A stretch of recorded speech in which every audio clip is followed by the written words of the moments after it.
लाजाळू हे एक परिचित स्पर्शसंवेदी झुडूप आहे. लाजाळू वनस्पती फॅबेसी कुलाच्या मिमोझेसी उपकुलातील असून तिचे शास्त्रीय नाव मिमोजा पुडिका आहे. मिमोजा प्रजातीत सुमारे 400 जाती आहेत. लाजाळू मूळची दक्षिण आणि मध्य अमेरिकेतील असून जगभरातील सर्व उष्ण प्रदेशांत ती तण म्हणून वाढते. भारतात तिचा प्रसार सर्वत्र झाला असून ती ओलसर, मोकळ्या जागी व समुद्रकिनाऱ्यालगत आढळून येते. काही उद्यानात ती कुंड्यांमध्येही आढळून येते. तिच्या पानांना स्पर्श केल्यास ती मिटली जातात, म्हणून तिला लाजाळू किंवा लाजरी म्हणतात. लाजाळूचे झुडूप 50 ते 90 सेंटीमीटर उंच वाढते. कोवळे असताना ते सरळ उभे वाढते, मात्र जुने झाल्यावर ते जमिनीवर पसरते. खोडाला अनेक केसाळ व काटेरी फांदे असतात. पाने संयुक्त व स्पर्शसंवेदी असून एका देठाला 4 पिच्छके असतात. प्रत्येक पिच्छक संयुक्त आणि पिसासारखे असते. प्रत्येक पिच्छकात पर्णिकांच्या 10 ते 26 जोड्या असतात. पिच्छकाचा खालचा भाग रोमश तर वरचा भाग रोमहीन असतो. उन्हाळ्याच्या मध्यास पानांच्या बगलेतून स्तबक प्रकारचा फुलोरा येतो.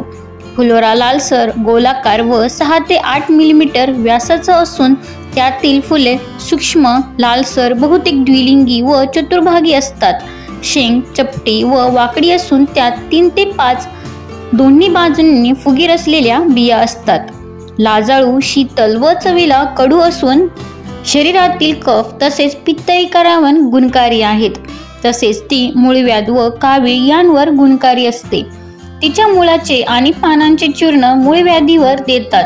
मूळ चवीला कडू व तुरट असून जखम भरण्यास उपयोगी असते. लाजाळूच्या बियांमध्ये हिरवट पिवळ्या रंगाचे तेल असते. त्याचा उपयोग लेप देण्याच्या पदार्थाकरिता होऊ शकतो.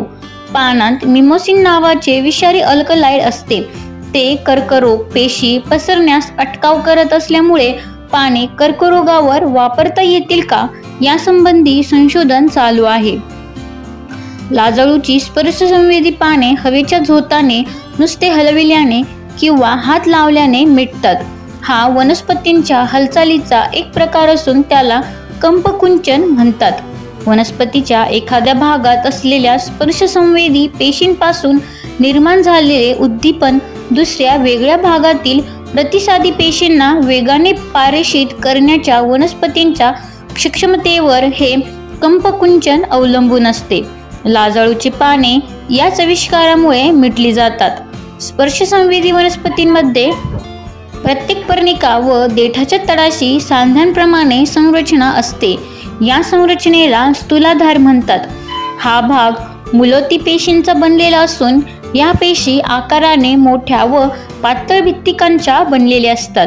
या आविष्कारामुळे मुलोती पेशी प्रेरित होत असल्यामुळे त्यांना प्रेरित पेशी म्हणतात. लाजाळूच्या पर्णिकांना स्पर्श होतो तेव्हा विद्युत संदेश निर्माण होऊन ते पर्णिकांच्या देठाच्या तळाशी स्थूलाधारापर्यंत पोहोचतात. तेथे या विद्युत संदेशाचे रूपांतर रासायनिक संदेशात होऊन तेथील पेशीपटलांमधून परासरणाद्वारे पाणी बाहेर विसरित होते. परिणामी प्रेरक पेशींतील पाणी कमी झाल्यामुळे त्या मऊ पडतात आणि त्यामुळे पाने मिटली जातात. हा परिणाम तात्पुरता असून 10 ते 15 मिनिटे टिकतो. काही वेळाने प्रेरक पेशींमध्ये पुन्हा पाणी आत शिरते आणि लाजाळूची पाने उघडली जातात. शाकाहारी प्राण्यांपासून स्वतःचे संरक्षण व्हावे म्हणून लाजाळूमध्ये असे घडत असावे असे वैज्ञानिकांचे मत आहे.